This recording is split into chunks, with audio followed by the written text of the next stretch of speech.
I still remember the smell of charcoal and laughter floating through the summer air that day.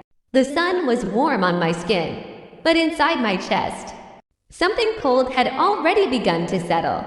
My name is Elena, and for as long as I can remember, I was the quiet sister.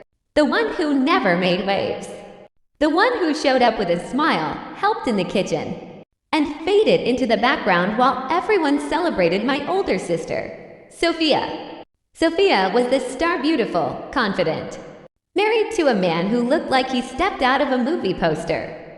Her husband, Marcus, was a Navy SEAL, tall, strong, with eyes that had seen things most people could never imagine. She loved reminding everyone how lucky she was, how perfect her life had become.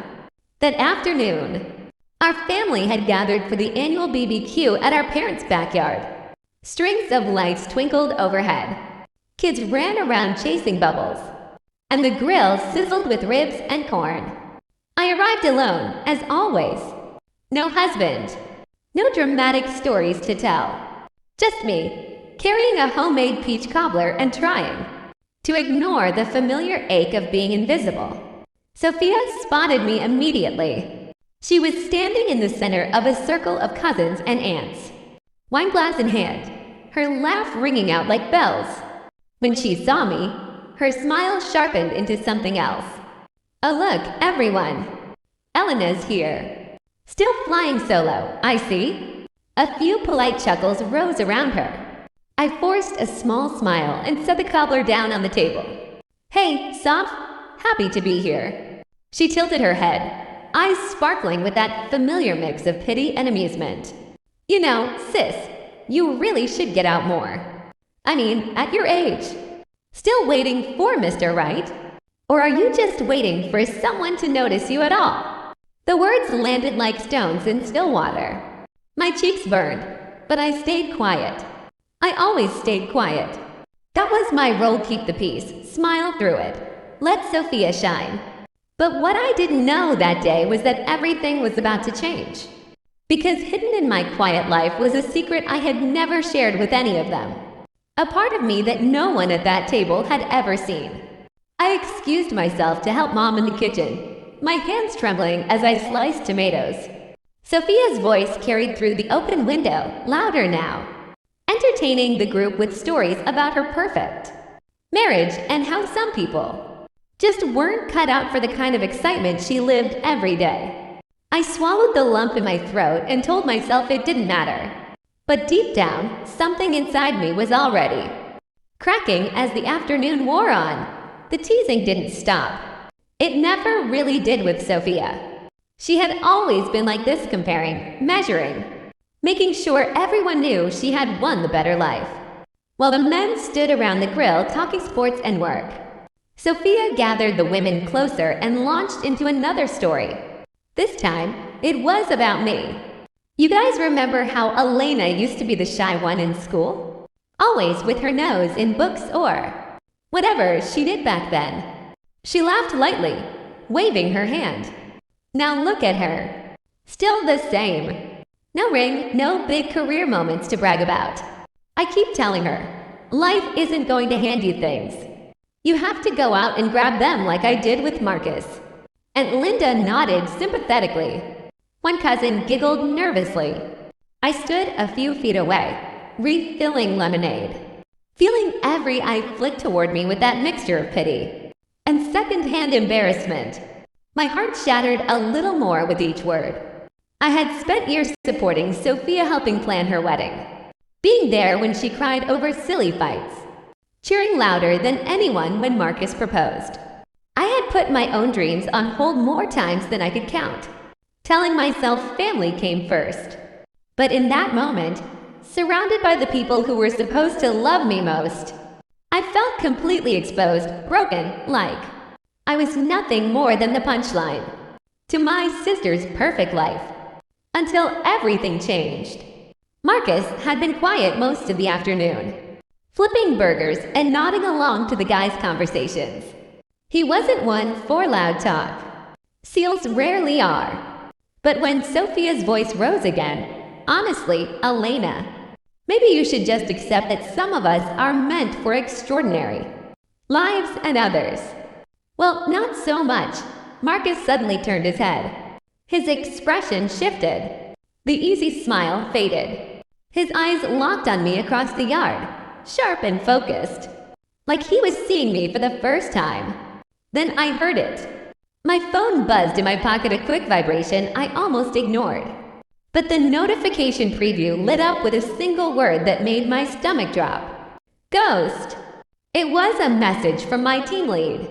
Just checking in after a long training rotation. Nothing dramatic. But the word ghost was my call sign. The name my brothers and sisters in the unit had given me years ago because I moved silently, struck precisely, and disappeared before anyone realized what had happened. I quickly silenced the phone, but it was too late. Marcus had seen it. His seal instincts kicked in instantly. He walked over, calm but purposeful, and stopped right beside Sophia. "Babe," he said, his voice low and steady. "What did you just say about Elena?" Sophia blinked, caught off guard by the sudden shift in his tone. "What? I was just teasing. You know how she is always so quiet and..." Marcus didn't let her finish. His gaze moved back to me. Elena ghost. The entire backyard went still. The laughter died.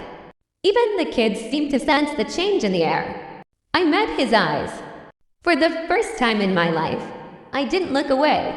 "Yes," I said softly. "That's me." Sophia laughed nervously. "What are you two talking about? Some inside joke?" But Marcus wasn't laughing. His face had gone serious, the kind of serious that only comes from someone who has lived through real darkness. "Ghost," he repeated, almost to himself. "I've heard that name before. During joint ops briefings. The quiet one. The one they send in when everything has to go perfectly silent." My sister's smile faltered. The color drained from her face as realization began to sink in. All those years I had stayed quiet. I wasn't hiding because I was weak. I was hiding because my real life, the one that demanded silence, precision, and unbreakable strength, could never be explained over Sunday dinner. I had served in special operations, not as a SEAL, but in a support role, so classified that even mentioning it could put lives at risk. Intelligence. Recon, the kind of work where being underestimated was my greatest weapon. Sophia had spent years mocking the version of me she thought she knew. The invisible sister. The one who never fought back. But what she didn't know was that I had been fighting battles she could never imagine. The betrayal cut deeper than any public humiliation. My own sister, the person I had loved and protected, had spent years chipping away at my worthwhile. I carried secrets that could have earned her respect if she had ever bothered to truly see me. Tears stung my eyes, but I held them back. The pain was real. The heartbreak was crushing. Yet somewhere beneath the shattered pieces, a quiet strength began to stir. I was done being invisible. Marcus turned fully toward Sophia. His voice remained calm, but every word carried the weight of someone who had seen true courage. "You've been tearing your sister down 4 years," he said, loud enough for the whole family to hear. "Mocking her, belittling her in front of everyone. And all this time, she's been out there doing things most people couldn't handle for a single day. Ghost isn't just a nickname. It's earned. In silence. In danger. While you've been busy posting perfect pictures and laughing at family gatherings." Sophia's mouth opened, but no sound came out at first. Her perfect image cracked right there in front of everyone. The cousins shifted uncomfortably. My parents looked stunned. For once, no one rushed to defend her. Marcus continued, his eyes never leaving hers. "I've worked with operators who go by that call sign. They're the ones who save lives when no one else can. And you've been treating her like she's less than you. Apologize. Right now. Not just to her, to the woman who's been carrying more than you'll ever understand." Tears welled in Sophia's eyes. For the first time, she looked small, exposed the confident mask she had worn for so long shattered completely. I didn't know, she whispered, her voice breaking. Elena, I'm so sorry. I thought I was just joking. I never meant. But the damage was done.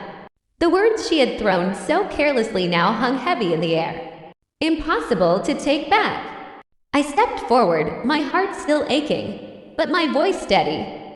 You didn't just joke, Sophia. You tried to make me feel small because it made you feel bigger. I loved you. I protected you. And you repaid me by breaking me down every chance you got. The backyard was silent except for the distant sound of birds and a breeze rustling the leaves. No one laughed. No one defended her this time. Sophia lowered her head, tears slipping down her cheeks. I'm sorry, she said again, and this time it sounded real, broken.